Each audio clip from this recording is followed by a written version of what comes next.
Hi, I'm Gail. Hi, I'm Catherine. Welcome to Women Over 70, Aging Reimagined, our award-winning weekly podcast, now in its sixth year. Visit womenover70.com to learn about all our offerings and ways to become involved. Consider visiting or joining our Aging Reimagined circle, and as a member, enjoy free participation in our online monthly programs. And thank you for listening. And today we want to thank Women's Connection, our sponsor, is a nonprofit women's group with chapters around the country. Members are vibrant, accomplished women, age 50 and forward, who connect around common interests, empower each other to thrive, and stick together as they travel through the stuff of life, no matter what comes their way. And that fits very well with our advocate for aging, women aging today, an expert in keep the memories, not the stuff. And for 15 years, Jeannine Bryant has worked with people who are ready to change spaces. Well known for excelling in right sizing, she courageously leads older people to make difficult decisions when seeking answers to the important question of what do we do with all the stuff? It's interesting to me because I was just with someone, Jeannine, who was asking that very same question. How can I possibly move? What do I do with all the stuff? I think at some point we all ask that question, right? At some point we have to confront our stuff, and that question finds us. What do I do with all this? Exactly. Your website, easyrightsizing.com, is loaded with resources, timelines, checklists, and many other necessary tools for decision making. So welcome, Jeannine. We're so happy to have you on Women Over 70, Aging Reimagined, as an advocate for women aging. We're interested in your approach to downsizing, which clearly proclaims we are not our stuff. Both Catherine and I have experienced what it means to downsize. And when someone has lived in the same place for 30, 40, 50, 60 years, how do you even begin? I know. It's like that question, how do you eat an elephant? One bite at a time. And you're so right. It is completely overwhelming to downsize after decades in a home. And that's why my company, I have a senior move management company in Lincoln, Nebraska, and then easyrightsizing.com that you mentioned is my platform for educating folks on this topic. And the reason why senior move managers exist is because there is such a need for a time when folks who are leaving a home of several decades and they need to let go of half or more of their stuff. That is quite the task. And how I always suggest starting is starting with the big stuff, which means furniture. So looking at wherever it is you're going and figuring out what each room's job is going to be, right? If it's a one-bedroom apartment, it's pretty easy. There's going to be a bedroom and a living room. Mm-hmm. But if it's a two-bedroom apartment or something larger, then you get to be a little more creative. Okay, is there going to be an office or a sewing room or a library, a den? And then we start measuring the furniture. I always say measure, don't guess, don't eyeball it. Measure the furniture so that you can figure out what is going to fit where. And then after the bones of the home have been determined, that big stuff, the furniture, then you start having a blueprint of what your new space is going to look like. And then when you start sorting through all the little stuff, the stuff in your cupboards, closets, the holiday decor, right? The stuff in your drawers, you have an idea of where all that little stuff is going to go. So my example is if we do the floor plan and we figure out we're bringing 2 curio cabinets, but you've got 4 curio cabinets at your old place. Well, now we know we have to let go of about 2 curio cabinets worth of, decor items that are going to be in there. Same thing with bookcases. If we can fit 4 bookcases in the new place, but you've got 7 at home, that tells you how many books you got to let go of or how many books you can bring with you. So you have to start somewhere, and I suggest starting with the furniture first and then sorting through the small things, category by category. And if you think about if the plan is to move and then empty out the house and sell it, that house has to be, as you ladies know, that house has to be empty when the new owner takes possession of it. And that means every paper clip and every end table and every piece of clothing has to be out of there. And so, what do you do with it all? But it all comes back to setting those priorities and keeping the best stuff that will fit in your new place, letting go of the rest. And that brings us to a really important question, which is, where does all that stuff go that you aren't going to be able to take with you? Yes, that is the big question. And, there's probably 3 things, maybe 4 things that you can do with it. The first is, if you're not keeping it, you can give it away to family and friends. You can sell it. You can donate it, or it's trash/recycling, right? Those are the 4 categories. And so when I'm working with clients, my advice is always to, I always say, keep the best, let go of the rest. So I want the clients themselves to figure out, what is it that you want to keep with you? That's the first layer. And then the second layer is to look at what items you want to give away to your family and friends. And a phrase that I hear all the time is, my kids don't want my stuff. Right. Certainly that's a common thing. And I agree, they probably don't want all of your stuff. But if you can be strategic and thoughtful about what you really want to pass on to your family, if it's in the way of family heirlooms, they will take 1 box of family heirlooms, especially if you wrap it up in holiday paper and give it to them around the holidays, right? With a meaningful look in your eye and say, it means so much to me to give these items to you. I'm downsizing, and it's time for you to take Grandpa's war uniform or the vase that came over from Norway on the boat, whatever. If you kind of curate those special items into a box or 2, it's much easier to pass those items along little bit by little bit. And then after you've given away what you want to, then the rest you can try to sell. How do you sell it? Well, you can have a garage sale. You can list items for sale online yourself. You can hire an estate sale company or a tag sale company, or you can hire an auctioneer. Okay. Sell what you can. You'll never be able to sell everything. So after you've sold what you can, then the rest can be donated as long as it's in good condition.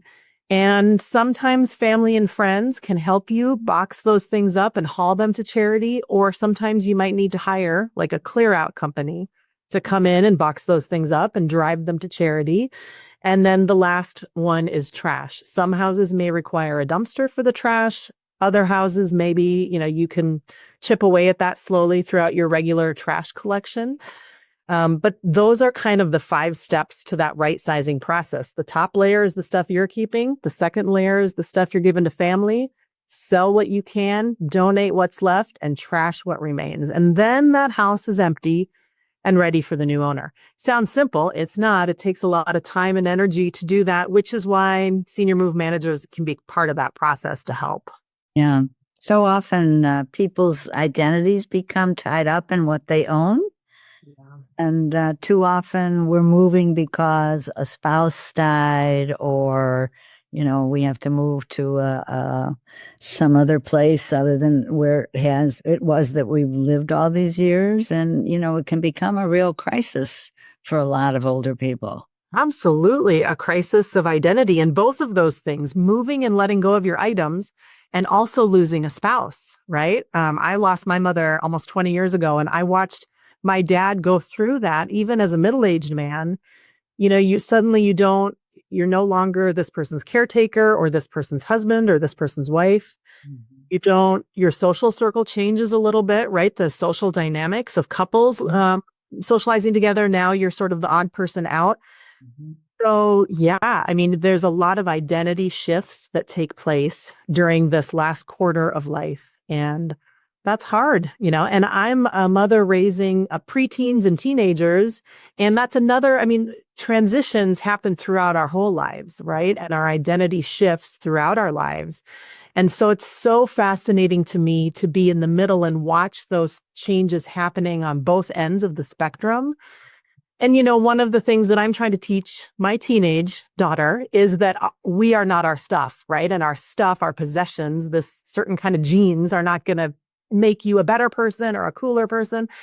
And I thought, wait a minute, I guess that's what adults need to internalize that as well, right? When we're letting go of some of our prized possessions, it doesn't necessarily change our worth or our value or our identity. But that identity being threatened is very normal, especially so many of our clients were great entertainers and they loved, that was maybe it was part of sort of their partnership with their spouse. If their spouse was, lots of times we see this with professors at universities or deans of a college, the wife was expected to entertain a lot and have people in her home. When you downsize and maybe you don't have a dining room anymore, you don't have all of those supplies for entertaining, it feels like a part of you is gone. And that chapter, and it is, and that's hard. And I don't think there's any way around that, but I think acknowledging that is helpful, and to acknowledge that that is almost a universal experience. It's not just happening to you. Mm-hmm. So Jeannine, I have two friends this moment who are in the process of moving out of their homes of 35, 40 years, one to a retirement community, one into a co-housing arrangement. And do you work with people long distance in terms of preparing for these kinds of moves?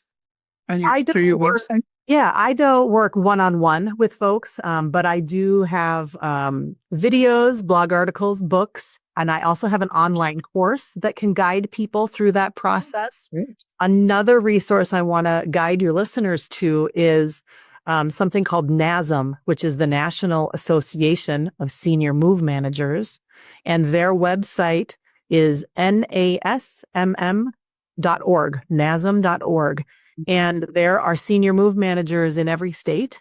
So if you have someone in your area that needs help going through that process, they can go to nasm.org and click on Find a Senior Move Manager and probably find someone who can help through that process. Great to know. That's really great. Thank you. Yes. You talked about the power of counting. How does that help with decision making? Yeah. It is a big dose of reality, I think. And this rule, it's a very simple rule, the power of counting. It just means that you count your stuff, but it can be applied to every category of items in your home. Whether you want to get granular and you want to say, I'm going to count how many pair of black slacks I have. And when you see that you have 9 pairs of black slacks, maybe it's going to be easier to say, maybe I could get by with 4 pairs of black slacks, right? Or how many cookie sheets do you have? Or how many wine glasses are in your cupboard? When you actually count how many you have, it helps you to take a bit of a more rational approach on how much you should keep. I always say to my clients, if you count how many coffee mugs you have, and then count how many people are in your house, and how many coffee mugs per day you go through, right? I mean, I try to have no more than 2 cups of coffee per day. And I'm pretty frugal and maybe lazy, so I reuse the same cup. I just rinse it out and I use the same one in the afternoon that I used in the morning. And there's 2 adults in my house. So that means really 2 coffee mugs should be plenty. Now, I'm not really encouraging anyone to go down to 2 coffee mugs, but maybe 6 would be perfectly fine, right? And a lot of us, if we were to go in and count, we may have 15 or 20 or even more, So that the power of counting can really be applied to any area that you feel stuck in, and it helps you kind of realize the sheer amount of duplicates we have in our life. Right.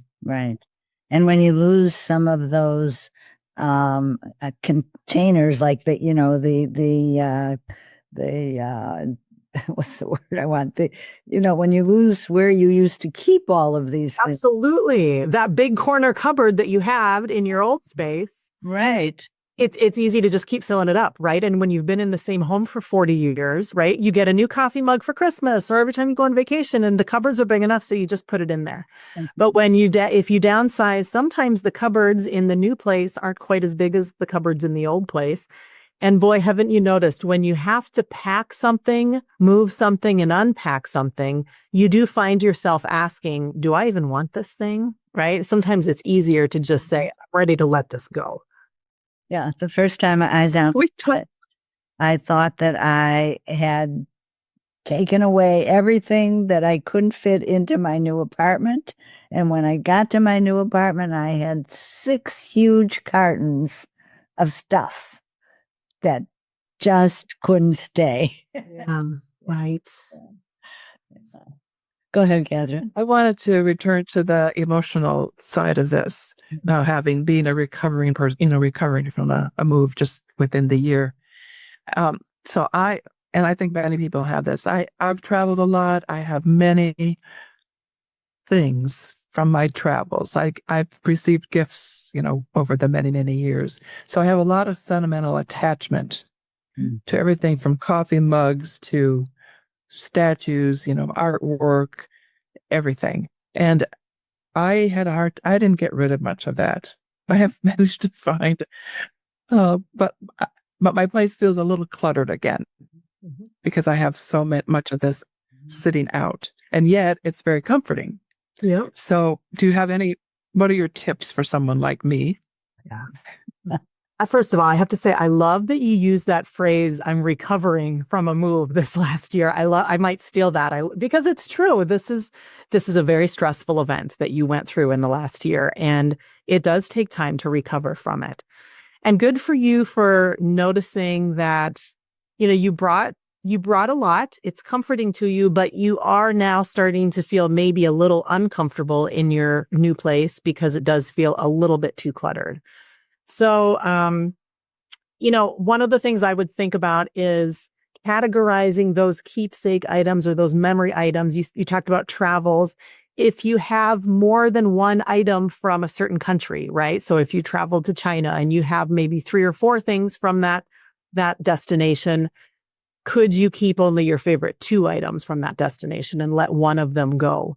Those kinds of things. Or would it make it easier to let it go if you felt like it was going to a friend or a kid or a grandchild or a niece or nephew? Sometimes that makes it easier. Or even if you found someone who would really appreciate it, a lot of times that makes it easier to let go of. So if you were able to sell it to someone who would really enjoy it, or even donate it to a place where you felt good about how things are displayed, and maybe the proceeds from this charity shop go to a cause that you want to support.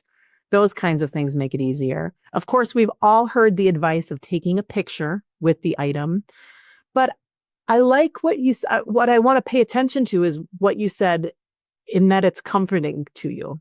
And that has value. I always say if your stuff isn't bothering you, then keep it. That's fine.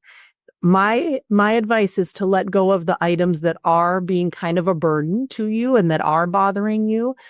I never want to take away things that are a comfort, but again, it is all about priorities. So if you were to make a list of all of those keepsake items, and maybe you have, again, you can utilize the power of counting. You have 20 keepsake items, or is it 50 keepsake items? And ask yourself, what would it look like if I reduced this by 25%? Could I do that? Or does that feel painful? Okay, maybe we could reduce it by 15%, Or is there a certain area of your home that feels a little too cluttered? Maybe is it too much stuff in the office? Okay, maybe you just focus on what you can let go of in that one room that feels a little bit too crowded. So, yeah, but keepsakes and souvenirs, especially from travels, are very hard because, especially if like your kids were not with you on that trip, then those souvenirs are not going to mean as very much to them. It has a very significant memories to you, but maybe won't for them. And that's why I say, hey, keep it as long as it's comforting to you, knowing that and being okay with the fact that maybe your kids won't keep them someday because they didn't have the experience of buying that statue, Right. Not It's like that. right.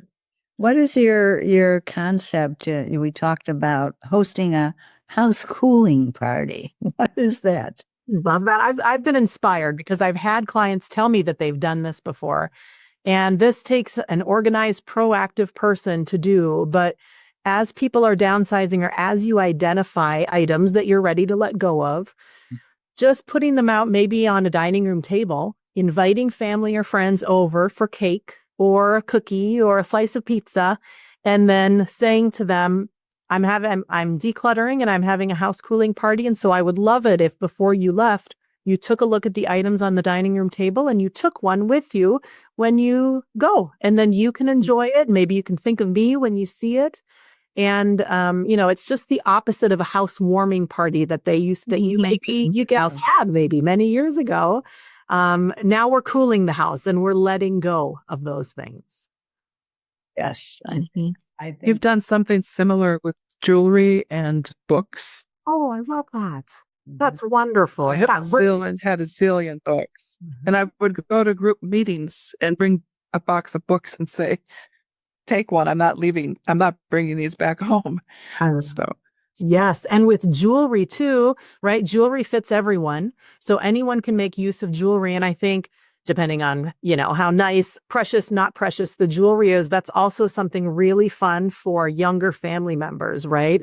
My kids, when they were little, they would love to, dress up in jewelry like that. And so that's a fun thing to involve younger people in as well. Yeah. Right. Yes. yeah, good idea. So you said you don't work one-on-one with people.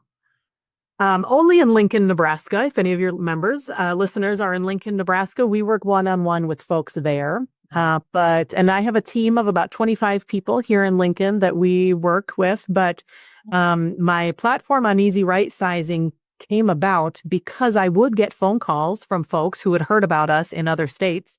And they'd say, can you help me downsize? And I hate telling no to people, but unfortunately, I didn't have staff in those other states. But I thought to myself, I could help you if I could just put everything that I've learned, put my process down on paper or on video. And so that's what I've done over at Easy Right Sizing. One of my books is called Ready to Right Size, and it's really a step-by-step guide to that downsizing process. Here's what you do first. Here's what I suggest you do second, third, fourth. There you go. And then my online course is for someone who would rather watch it on a video than read it in a book. And so the online course really walks people through that process. And there's a workbook that goes with it. And it's 3 hours of video content of me kind of poking you and prodding you and encouraging you and cheering you on and helping you as you're going through this process of sorting through every room in your home. And I wish I had known you a year ago. Yes. Might have been helpful. Yes. And do you Might have that. in Lincoln, do you help people actually do the move? Yes. Well, we help with the floor plan, the sorting, the packing. And then we're not the movers, but we arrange for the movers. And then we're with our clients on move day. And then we get them unpacked in their new home as well. Great. And so I always say we're kind of like your daughters who come in for that week and help you through that process without all the family baggage, hopefully. And that is what a senior move manager pretty much in any state will do. We help with the sorting and the planning, and then we'll do the packing and the unpacking as well. And so, we often say that a move at any age is very stressful. But a move in the fourth quarter of life is unlike any other move for a variety of reasons. And, you can hire 2 men in a truck to come in and they'll pack you and move you. But this is a lot more than just putting stuff into boxes, as you gals know, right? It's making decisions and dealing with emotions and logistics and physical limitations. So our gals help with the sorting process is kind of, I think, the most important process. And then we'll get you packed and then we'll get you unpacked, mindfully unpacking and setting up your new place in a way that's going to work for you and that's going to be familiar. Our goal is that our clients feel as much at home in that new place as they can. Because it's scary to move to a new place and you get homesick. Of course you do. It's no different than the first time you moved into a dorm room or an apartment and you miss your old place. But we want to surround our clients with as much of their favorite items from their old house so that they can feel more settled in that new place as they adjust. And it's still going to take time to adjust to living in that new place. 3 months, 6 months, it's probably different for everyone. But it is a big adjustment. as time goes very quickly here, but I have another question. How did you get into this in the first place? Yes, I was very fortunate. I did not start my business. My former business partner started it with her sister after they moved their parents out of a big farmhouse into a smaller house in town. And when it was all done, they just looked at each other and they thought, good grief, what do other families do who are in this position? And maybe their kids, are not around to help. And so that's when the idea for the business was born. And I came aboard 2 years later after they had started it. And I have always grown up around, I grew up, 2 miles from each set of my grandparents and around several great aunts and uncles. And so I've always loved working with older adults. I have a natural knack for organizing. And I thought, oh, this is the perfect combination for me. And when I met my former business partner who started the company, Linda is her name, and I shadowed her on a few projects that we were doing, helping folks move. Immediately, I thought, this is the job for me. And so I bought into the company and we were business partners. And then she retired and moved out of state in 2014. And I've continued on. We're now in our 17th year of business. And it's something that I am good at. I'm naturally skilled at, but it's also something I'm so interested in because, like I said, I know it's a process that touches almost every family at some point in their life. We all have to confront our stuff. And when we pass away, our stuff has to go somewhere. And so who's left behind to deal with all of that stuff? It's a universal problem that I enjoy the challenge of. That's wonderful. Oh, this has been very, very enlightening. It really has. And I think you've given us some great tips. And certainly your website, easyrightsizing.com, is going to be useful for many, many folks. And listeners, because of your loyalty, our numbers continue to grow. Still, we'd like to see more of you at our monthly online programs. Join Aging Reimagined Circle and participate for no charge. And make your voice heard as together we change the conversation about women aging. And if you like this podcast, we have another to recommend with host Wendy Green, Boomer Banter, Real Talk About Aging. Well, and she takes you on a journey to explore how to live vibrantly and helpfully with strong relationships and purpose as we age. Wendy covers topics around financial literacy, physical and mental health, relationships, and purpose. And thanks for listening.